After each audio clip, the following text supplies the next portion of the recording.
On the morning of September 10th, something happened that sent shockwaves through the fight world. Dana White, the man who built the UFC into a global empire, suddenly became the center of a chilling rumor that he had been rushed to the ICU after a tragic incident during his daily routine. But before we get to what unfolded that morning, you have to understand the path that led him here. From his tough beginnings and relentless rise to power, to the health struggles he kept hidden, Dana's story is one of drive, danger, and the moment it all nearly came crashing down. But first, let us learn about how it all truly happened. Dana White's story doesn't begin in a boardroom surrounded by million-dollar contracts or in front of a roaring UFC crowd. It begins in Manchester, Connecticut, where he was born on July 28, 1969. His childhood was far from stable. Raised primarily by his mother after his father left early in his life, Dana often described his youth as chaotic, filled with moving around and constantly searching for a sense of control. School was never where he thrived. His real passion was sports. And even as a kid, he carried an obsessive streak that set him apart. He loved fighting,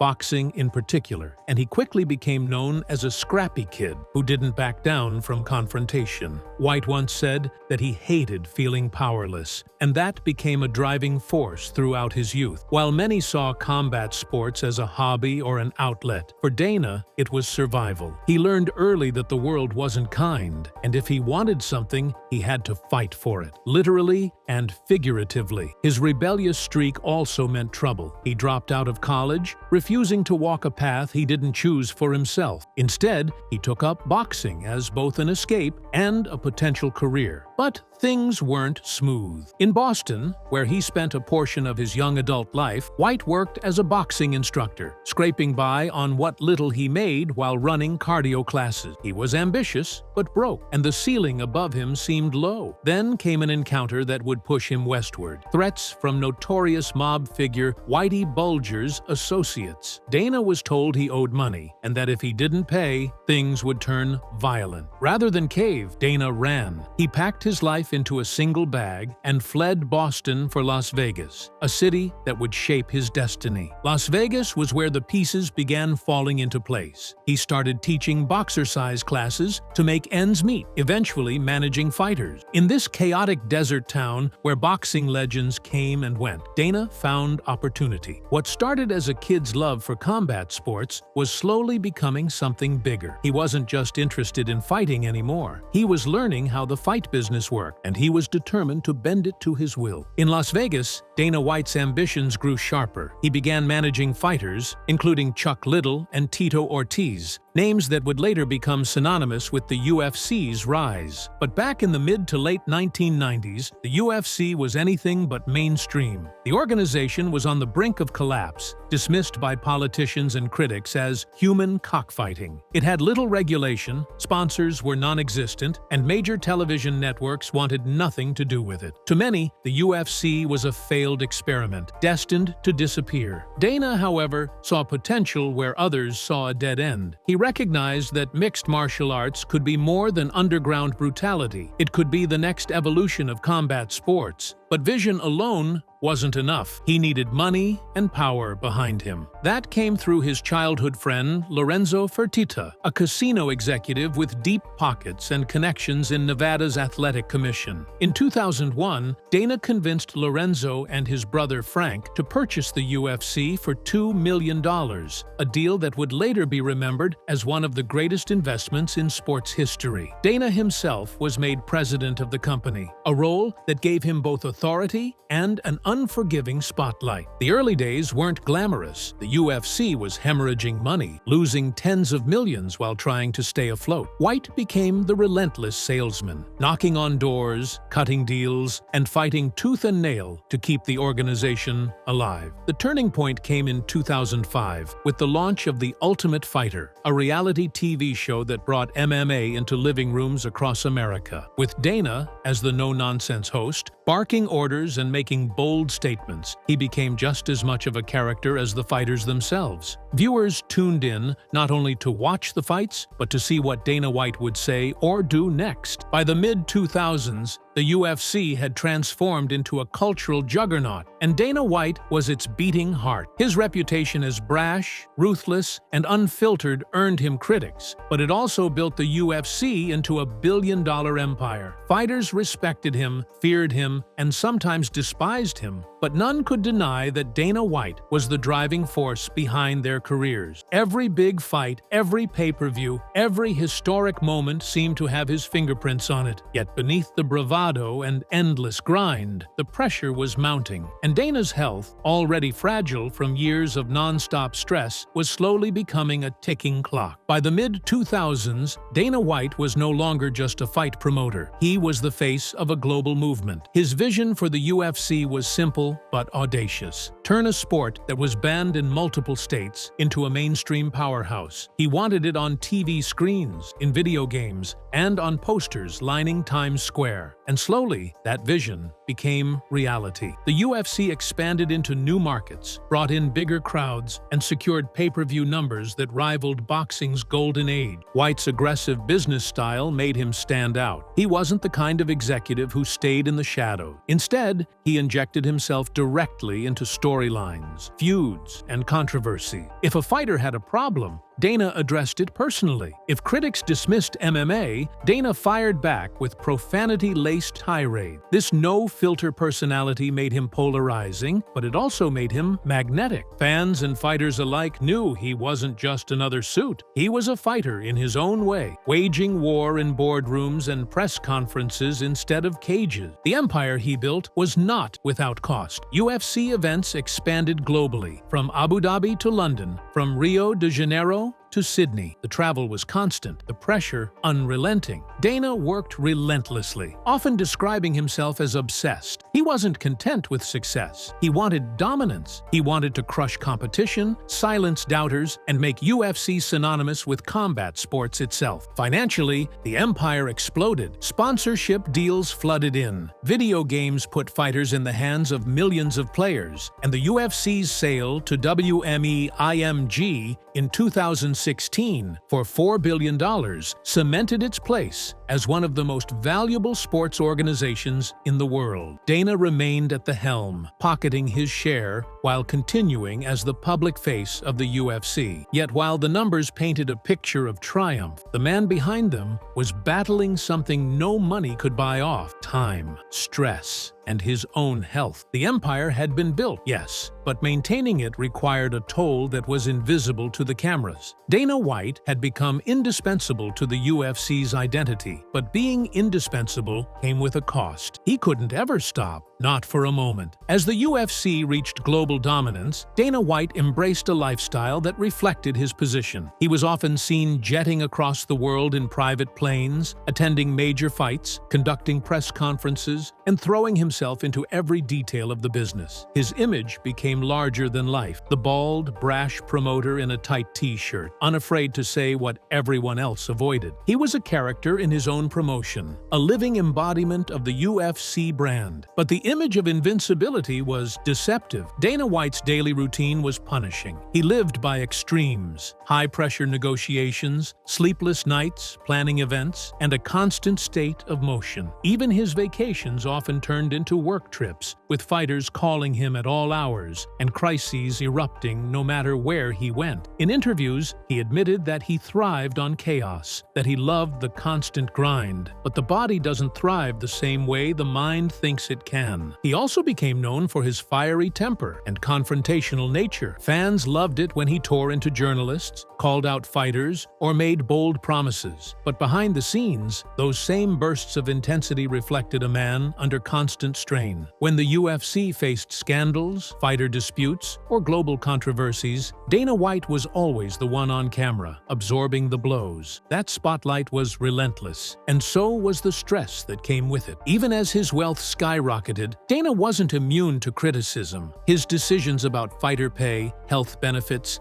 and business priorities often painted him as ruthless. The image of the confident promoter made it easy to forget that underneath he was a man in his 50s, pushing his body and mind to their limits. To keep up appearances, he doubled down on fitness, taking pride in his morning routines and health regimens. But what looked like discipline was also desperation, a way to keep control over the one thing money couldn't fix: his health. As cameras followed him into locker rooms and onto stages, the world saw a man who looked unstoppable. But appearances are fragile, and the same intensity that built the UFC empire was setting him up for a reckoning that no one, not even Dana White, could avoid. For all the bravado Dana White showed in public, there was always a shadow following him: his health. As far back as 2012, White revealed he was suffering from Meniere's disease, a rare and debilitating condition of the inner ear that caused vertigo, dizziness, and violent nausea. At the time, he admitted the illness left him feeling powerless, a word he despised more than anything. "It's like you're not in control of your own body," he once said. For a man who thrived on power and control, this diagnosis was devastating. The disease forced him to explore unconventional treatments, including experimental stem cell therapies abroad. He claimed success with some of these, saying the symptoms had been reduced. But health problems don't disappear. They linger, they evolve, and they remind you that time is catching up. White also carried visible signs of strain: fluctuating weight, a flushed face, and the stress that came from balancing a billion-dollar empire while constantly being in the spotlight. Those close to him often noted that Dana's work ethic was unmatched, but it came at the expense of rest and recovery. He was known to power through long nights and jet lag, jumping from city to city to oversee events, deals, and negotiation. Fighters half his age complained about burnout from the UFC's schedule, but White never slowed down. It was as if he believed admitting weakness would damage not only his image, but the UFC itself. Over the years, rumors swirled that his health was far worse than he let on. Whispers of high blood pressure, migraines, even cardiovascular concerns followed him. He brushed them off with his signature defiance, saying he felt better than ever and dismissing speculation as nonsense. Yet every time he appeared looking fatigued or red-faced during press events, fans wondered if the reality was much darker. What people didn't realize was that Dana's obsession with control extended to his own mortality. He crafted a routine designed to keep him strong: strict workouts, diet adjustments, and a relentless schedule. To the outside world, it looked like discipline. To those paying attention, it was a man fighting desperately against something he couldn't outwork. And as September 10th approached, that invisible fight was inching toward a breaking point. If there was one thing Dana White was proud of outside of building the UFC, it was his morning discipline. He often spoke about waking early, hitting the gym, and starting his day with intensity. To him, mornings were sacred, a time to prove to himself he was still in control, still sharp, still capable of outworking men half his age. His routines weren't just about fitness, they were a statement. Dana believed in projecting strength, whether through his words, his presence, or his body. In the fight world, image is power, and he was determined never to show weakness. These workouts became a ritual, an anchor in his chaotic life. He would lift, push himself through grueling cardio sessions, and often finish before most people had even started their day. But routines, no matter how disciplined, can mask fragility. Behind the sweat and determination was a man in his mid-50s who had pushed his body through decades of stress, poor sleep, and relentless pressure. His workouts were supposed to be a shield against decline, yet they may have become another layer of strain on a body already carrying more than it could handle. Those close to White knew he took pride in these sessions. He'd often boast about feeling stronger than ever, claiming his diet and training had him at peak health. He wanted to be seen as ageless, as untouchable. But on September 10th, something went terribly wrong. The routine that had given him power and stability became the stage for a shocking turn of events. Details remain clouded in rumor. Some say he collapsed mid-session. Others suggest a sudden medical emergency struck without warning. What's clear is that the morning began like any other, but ended with whispers spreading across the fight world that Dana White had been rushed to the ICU. The man who built his empire on toughness and control now faced a moment that stripped it all away. And for the first time, questions about his health could no longer be ignored. The morning of September 10th began like countless others in Dana White's life, structured, intense, and fueled by his obsession with discipline. He was known for starting his day with training, pushing through workouts that rivaled professional fighters, and then moving directly into business calls and meetings. But that morning did not end as planned. At some point during his routine, something went wrong. Rumors first surfaced in fragmented whispers online. An anonymous post claimed that Dana had collapsed during his training session, while another suggested it wasn't an accident at all, but a sudden medical emergency. The story spread like wildfire across MMA forums, Twitter threads, and fan pages. Some described it as exhaustion catching up to him. Others speculated it was something more serious, pointing to his past health battle. What no one could deny was that by late morning, talk of Dana White being rushed to the ICU had taken over the fight world. What made the situation even more alarming was the silence from official sources. Normally, the UFC,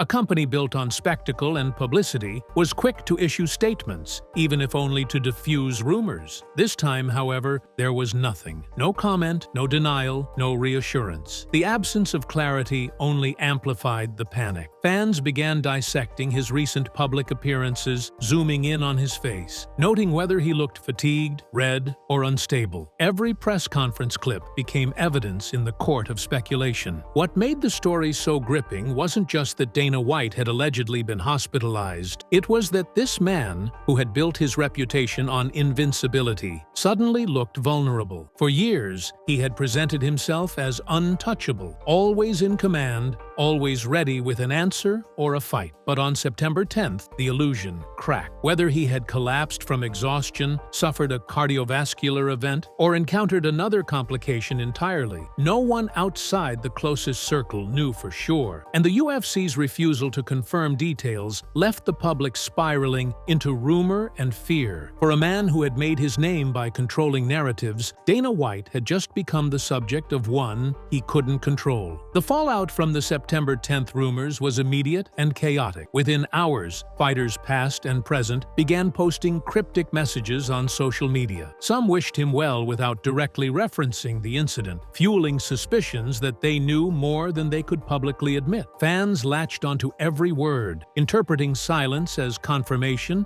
and vague well-wishes as proof that something serious had happened. Journalists scrambled for answers, reaching out to UFC representatives, managers, and insiders. But the walls were unusually tight. The organization known for hyping every fight, every conflict, and every story was suddenly quiet. Reporters described no comment responses or complete unavailability from people who were normally eager to talk. This vacuum of information became the perfect breeding ground for conspiracy theories. Was Dana's condition worse than the UFC was willing to admit? Was the silence an intentional strategy to buy time? Meanwhile, the fan base split into two camps. One group demanded transparency, arguing that the leader of the UFC, a public figure whose health could impact the future of the sport, owed them the truth. The other camp insisted on privacy, defending White's right to handle his struggles away from the spotlight. But the tension between those two views only deepened the frenzy. For fighters still under contract, uncertainty hung heavy in the air. Many of them had careers tied directly to Dana White's decisions. His absence, even if temporary, left them questioning whether upcoming events, deals, and negotiations would proceed as planned. In gyms across the country, the talk wasn't about fight camps or upcoming bouts, but about whether the man who ran their sport was lying in a hospital bed. As the hours turned to days without clarity, the situation began to feel less like rumor and more like a looming truth that no one wanted to confirm. Dana White had always positioned himself as a fighter, a survivor who outlasted critics and competitors. But this time, his opponent wasn't a rival promoter or a disgruntled fighter. It was his own body. And for the first time, the outcome outcome didn't feel certain. The rumors of Dana White being rushed to the ICU left fans and fighters asking the same chilling question: what happens to the UFC without him? For more than 2 decades, White hasn't just been the president of the company. He's been its heartbeat, its voice, and its shield. Every fight, every deal, every controversy has passed through him. Without Dana, the UFC feels unimaginable. But this incident reminded the world that even the most powerful figures are mortal. Fighters whispered about who could possibly take his place, while fans speculated on whether the sport could ever hold the same edge without his presence. For now, the truth of what happened on September 10th remains locked away, hidden behind silence and speculation. Yet one thing is certain: the illusion of Dana White's invincibility has been broken, and the UFC's future will never feel as secure again.